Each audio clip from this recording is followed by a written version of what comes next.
Bismillahirrahmanirrahim. Assalamualaikum warahmatullahi wabarakatuh. Innal hamdalillah nahmaduhu wa nasta'inuhu wa nastaghfiruhu wa na'udzu billahi min syururi anfusina wa min sayyiati a'malina. May yudillu fala hadiyalah wa ma mudillu fala mudhillalah.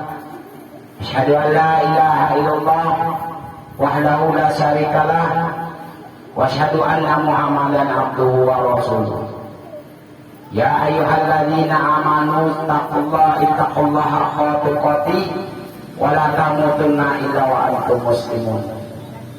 Allahumma la sahla illa ma ja'altahu sahla wa anta tazhalul hazna idza sita sa'la. Pertama kita panjatkan pada Allah Subhanahu wa taala yang mana pada hari ini kita masih diberi nikmat. Tidak ada nikmat yang hakiki kecuali ialah nikmat iman dan Islam. Dengan iman kita bisa melaksanakan saum Ramadan sebanyak yang sudah kita laksanakan, sudah hampir mendekati akhir. Sudah sekitar 27 hari dalam sebulan di bulan Ramadan. Dengan apa kita bisa melaksanakan? Dengan iman, dengan kita percaya kepada Allah bahwa kita sebagai umat Islam mempunyai kewajiban yang namanya ialah berpuasa di bulan Ramadan. Adapun uzur atau tidak berpuasa boleh, tapi dengan sesuai yang syariat tentukan. Dan tidak boleh kita sekonyong-konyong untuk tidak berpuasa di bulan Ramadan. Karena ya ayyuhalladzina amanu Ya ayyuhalladzina amanu kutiba alaikumusiyam kama kutiba alal ladzina min qablikum la'allakum tattaqun. Hai orang-orang yang beriman, diwajibkan atas kamu berpuasa sebagaimana diwajibkan atas orang-orang sebelum kamu agar kamu bertakwa. Maunya Allah kita berpuasa ini ialah menjadi orang yang bertakwa.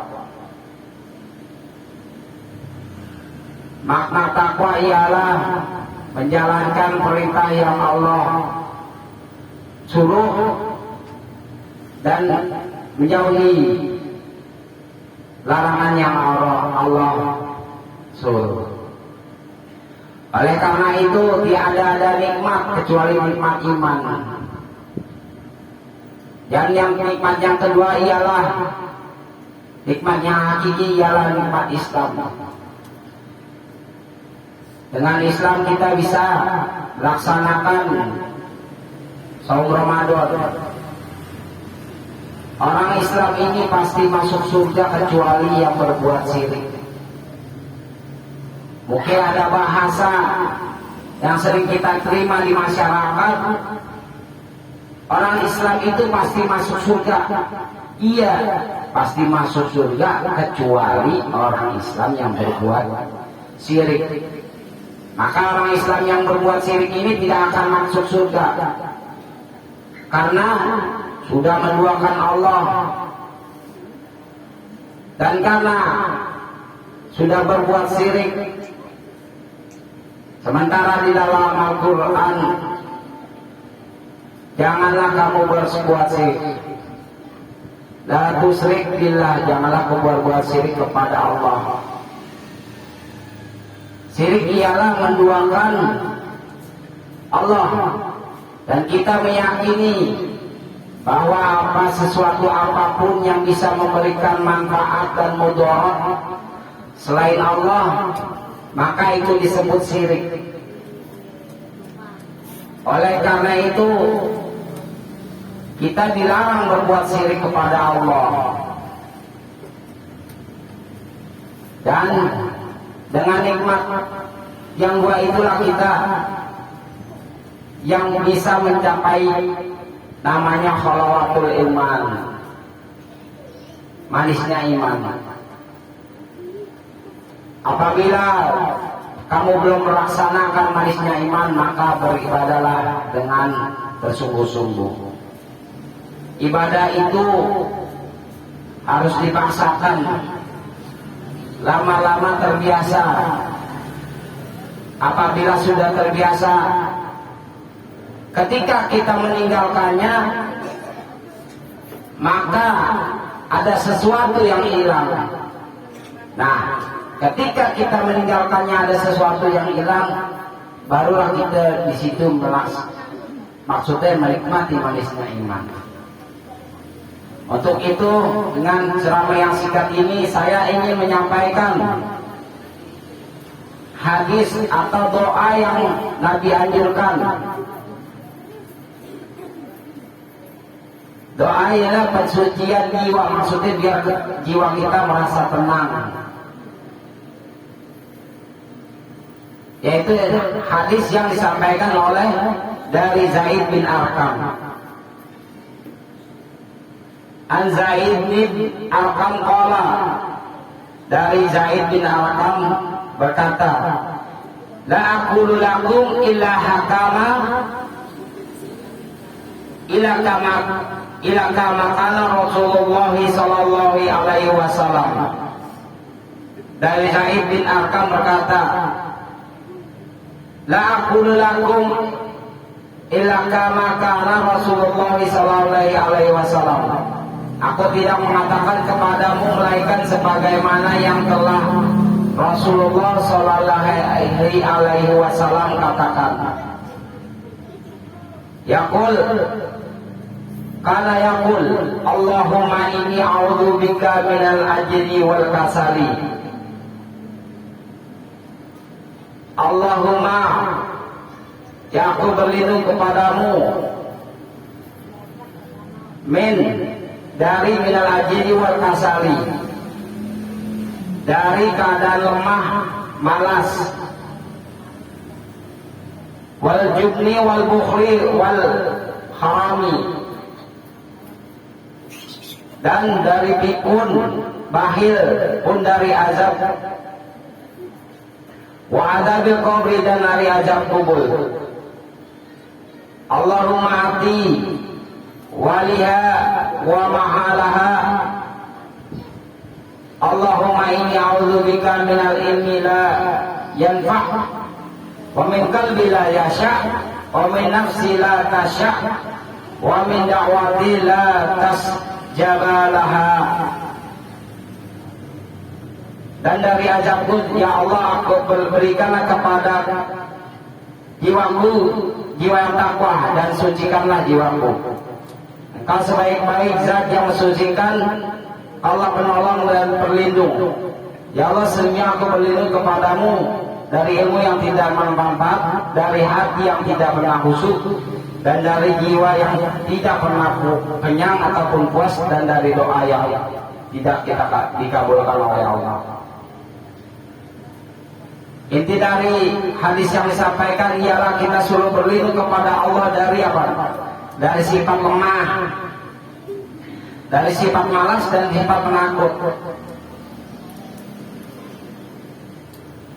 dan dari sifat pikun, dan dari azab kubur. Kan kita di dalam hadis tersebut kita disuruh berlindung dari sifat bakhil. Manusia fitrahnya ialah pelit. Fitrahnya manusia ialah pelit ataupun bakhil. Oleh karena itu Nabi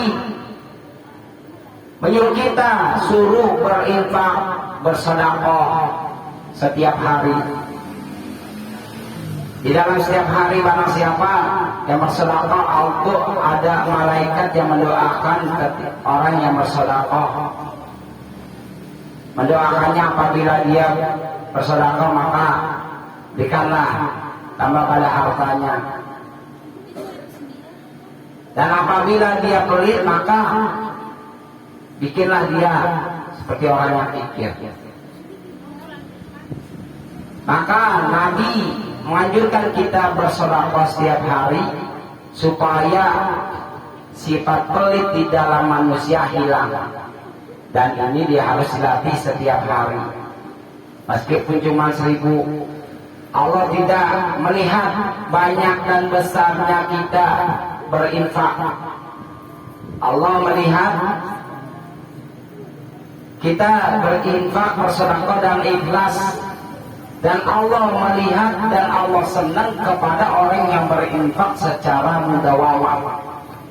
Maksudnya apa mudawamah? Dilakukan terus menerus.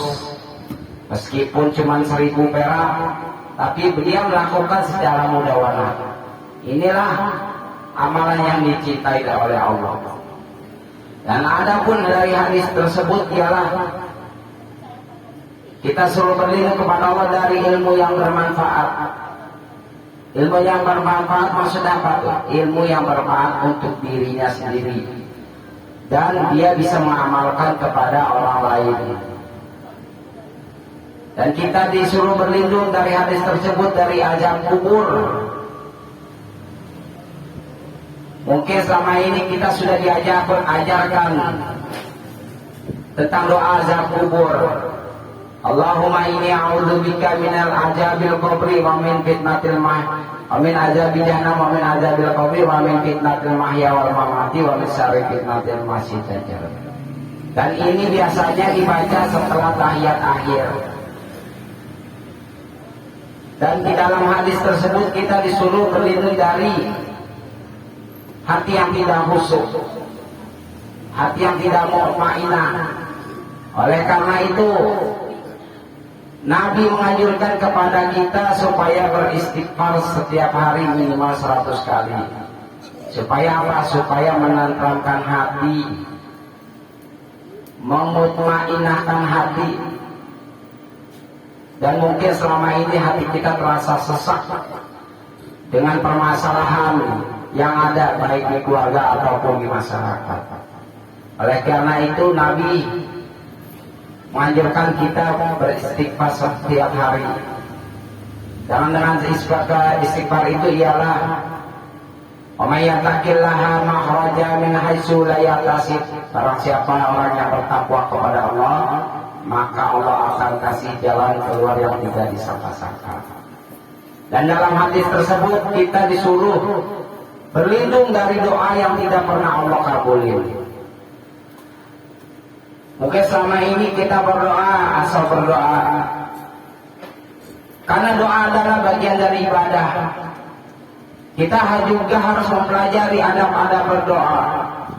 Tentang adab berdoa yang pertama ialah memuji-muji Allah seperti subhanallah, alhamdulillah, Allahu akbar, la ilaha illallah, atau puji-pujian yang lain. Dan adab yang kedua ialah salawat. Kita disuruh bersalawat, Allahumma salli ala Muhammad wa ala ali Muhammad, ataupun sampai fil alamina innaka hamidum majid. Dan tatanan doa yang ketiga ialah urut-urutan supaya doa kita terkabul ialah kita beristighfar. Kita memohon ampun kepada Allah atas kesalahan-kesalahan yang kita perbuat, baik yang tidak disengaja ataupun disengaja. Oleh karena itu kita wajib di dalam berdoa itu ada urut-urutannya. Jangan langsung minta ya Allah, berikanlah ya Allah, mudahkanlah masalah ini. Sementara di dalam berdoa itu ada adabnya. Pertama memuji Allah, yang kedua membaca sholawat, yang ketiga beristighfar. Supaya ibarat kata biasa di masyarakat nih, kalau kita istighfar sebelum berdoa, doanya enteng, nggak terlalu berat naik ke langit. Dan barulah setelah beristighfar kita memohon kepada Allah. Kita dia harus diiringi dengan yakin. Dalam Al-Quran disebutkan ud'uni astajib lakum. Barang siapa yang berdoa kepadaku pasti akan aku kabulin. Tapi dengan syarat, dengan sungguh-sungguh, dengan kita yakin bahwa Allah itu dapat mengabulkan doa kita. Dan kalau belum dikabulkan, harap bersabar mungkin dengan waktu yang kita tidak tahu, dan Allah tahu waktunya doa tersebut dikabulkan. Oleh karena itu ketika berdoa kita harus disertai dengan yang namanya ihsan. Karena doa adalah sebagian dari ibadah. Ihsan mungkin selama ini kita belum tahu. Ihsan ialah anta'budallaha ka'annaka tarahu fa illam takun tarahu fa innahu yaraka. Apabila kamu beribadah kepada Allah seolah-olah Allah melihat kamu ataupun kamu melihat Allah. Jadi ketika berdoa kita wajib dan kita harus menghadirkan Allah di dalam doa kita. Dan kita berdoa itu ibaratnya kita sedang bermunajat kepada Allah, sedang meminta. Maka berdoa denganlah sungguh-sungguh dan dengan suara yang lembut. Jangan doanya kencang-kencang, doanya kayak orang maksa. Dan di dalam hadis tersebut kita disuruh berhindar dari sifat malas, sifat lemah. Orang Islam ini tidak boleh lemah dan tidak boleh malas. Dan orang Islam ini harus rajin, kalau perlu kaya. Karena kenapa? Dengan kekayaan itu kita bisa membantu dalam pelaksanaan agama Allah, seperti mendirikan masjid-masjid, seperti mendirikan TPA, mendirikan majelis taklim, dan itu butuh biaya. Maka kita diperlukanlah orang-orang kaya yang seperti Abdurrahman bin Auf. Dalam Al-Quran, barang siapa yang meletakkan hartanya di jalan Allah, maka seperti orang yang menanam benih. Satu benih menumbuhkan 7 biji, dan tiap 7 biji itu menumbuhkan 100 butir. Dan kita yang harus yakin dengan yang Allah katakan di dalam Al-Quran tersebut. Ibadah itu harus disertai yakin dan ikhlas.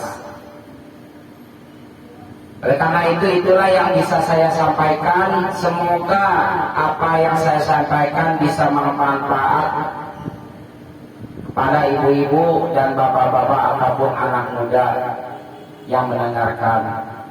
Subhanakallahumma rabbana wa bihamdika asyhadu an la ilaha illa anta astaghfiruka wa atubu ilaik. Wassalamualaikum warahmatullahi wabarakatuh.